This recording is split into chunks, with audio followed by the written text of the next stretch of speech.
What's going on, everybody? It's FREEDO here for your Overwatch. 2 weeks until Season 9 ends, and in Season 10 goes live Brigitte as well. We have a handful of the other changes that are really shifting the meta around. The brand new change that came through to D.Va, which all of a sudden kind of shifts my opinion a little bit more in a different direction. Blizzard keeps adding in nerfs in buffs. It feels like once they finished Retribution, then they went full steam ahead, tackling some balancing concerns, and now we're all of a sudden heading into a very different patch than we just started on in Season 9. So today's video, I wanted to take a step back and try to look at a meta overview of the things that are going to be coming and the things that we think are going to be changing what's going to be really strong moving forward. I've noticed that a lot of pro players and streamers have been commenting on Twitter or the Overwatch League All Access Pass Q&A that they think tanks in general are going to kind of get rocked by this upcoming meta, and they're not really sure how good Brigitte is. I don't think anybody's very confident in that, but we're going to use those ideas as jumping off points into peeking into the meta and foreseeing what's going to be very good. Now, of course, the most important thing of all when discussing this stuff is to remember that there is so many different metas in Overwatch based on your tier of play. The pro meta for a long time was dominated by D.Va Winston, but something that we've been talking about on the channel amongst ourselves quite frequently is that even at the higher areas of matchmaking, you simply don't see that level of tank play or tank synergy in order to actualize how powerful D.Va Winston has been. With that being the case, other tanks have been far more playable in ranked than they ever look in the Overwatch League. However, small asterisks here, in Stage 3, we have been seeing quite a lot more main tanks come out. And of course, it can be hard to keep things straight because Overwatch League plays on a different patch to us at all times. So you have to remember that right now they're playing without the buffed Mei and Reaper, without the nerfed D.Va and Zen, but still with that reworked Sombra that I think a lot of people are really worried about to be able to dance around tanks and disable them. Overall, to be honest, the new Sombra is not lighting the world on fire by any means. Because her mid-fight hat can get interrupted and her EMP takes so much longer to charge now, you can really prepare the engagement for it, and if you do so, being disabled doesn't matter too much if you pop your correct abilities like Zenyatta using Trance early, having Valkyrie, making sure your tanks are in the right position when they're trying to engage on you so that when you're out of your abilities, you're not instantly dead. At least in Overwatch League, it's become much more easy to play around. And with that being the case, it makes me wonder why there's this growing sentiment that players think that tanks are just simply going to get the short end of the stick in the next meta, when overall, I think in the pro meta, it's been quite difficult to play anything other than D.Va Winston for the longest time, despite some variants recently with Ryan and Orisa getting played in some niche scenarios. But even more so, at the moment, I'm struggling to figure out why the conclusion is that a character like Ryan will be harder to play with things like Mei and Reaper a bit stronger, when the character Brigitte synergizes with Ryan much better to disable all sorts of things that already countered Ryan pretty hard. In the pro meta, at least, a character like Tracer evolved over time. I mean, back in the day, pros did not regularly stick pulse bombs, and now they do. Like, the level of Tracer play has upgraded to a point where she's become really meta, and if you try to play Ryan in spots where Tracer can freely roam around the map,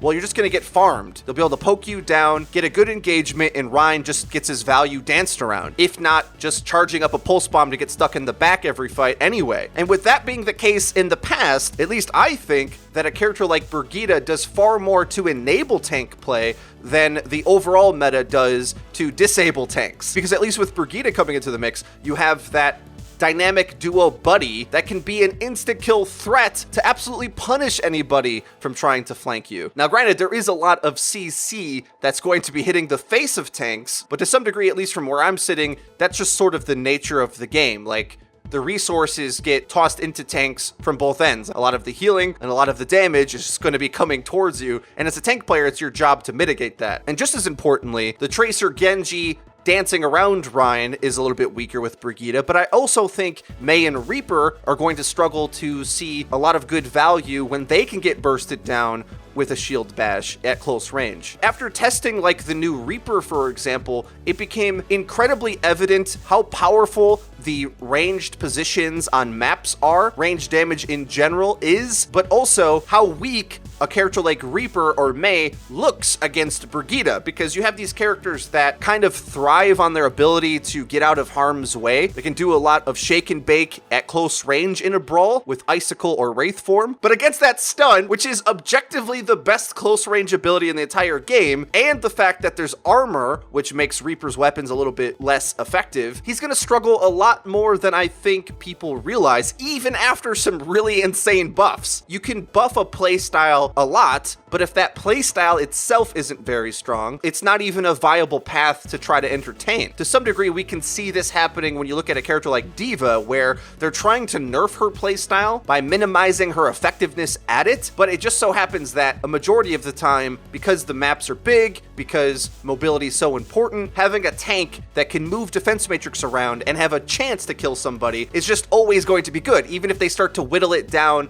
bit by bit. But since we're bringing up D.Va, let's move one step further. The last video I made about her, I didn't know that they were also going to be nerfing the boop damage. And although it's only a really small amount, knocking someone with your mech only does 10 damage now, I think these things are significant, especially when you factor in what I said in that video, is that most players in matchmaking don't actually play D.Va that well. Half of it has to do with team play is just so poor in matchmaking in general, but you're gonna have to be a much better D.Va player now in order to get a lot of those kills. And she only really makes sense in a mobility meta, whereas I think we're moving towards a Rein Brigitte meta, where at the very least, if you can justify running Rein and Brigitte on a point, running a character like D.Va, whose damage is going to get eaten up by a lot of that armor, who can get knocked around by Rein's hammer and the stun of Brigitte, all of a sudden she looks quite weak. And since a lot of tank players are worried about Sombra, she already isn't that strong now, in my opinion. In the Overwatch League, I think she's seeing less and less success as time goes on. When you add in Brigitte by her side, Sombra looks even worse than a character like Tracer, in my opinion. Got a ranged attack that can interrupt the hack, and an additional stun that can just wreck her entirely. Already pros in the Overwatch League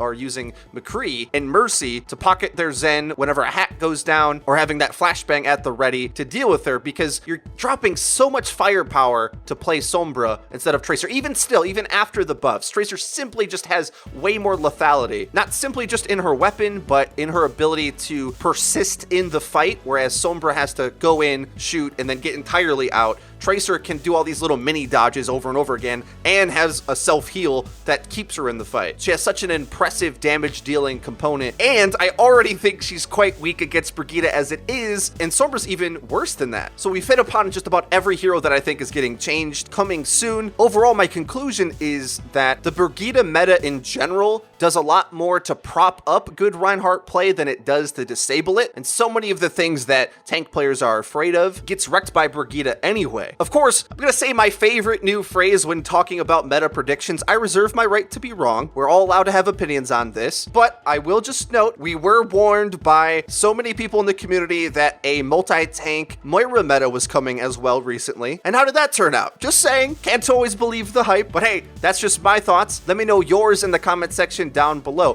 Where do you see the meta going? D.Va taking a step back, Rein Zarya I think takes a confident step forward, and as we've discussed in other videos, ranged damage above flankers is going to be really key. Junkrat, Pharmacy, Hanzo especially, definitely when he gets his rework as well, those will be key to whittle down these comps, because simply diving them isn't going to work. And even Sombra, Mei, and Reaper, these close range characters everybody's afraid of, I think gets rocked pretty hard by Brigitte as well. If you enjoyed the video, be sure to leave it a like. It really does help us out, let us know that you're enjoying the content, and if you haven't already, please subscribe, because we upload each and every day, so you're going to hit the bell icon so you get notified when our videos go live. Link to the description is our Twitter, where we tweet out news, updates, and dank memes. That's been it for me. I've been FREEDO for Your Overwatch. I'll see you guys next time.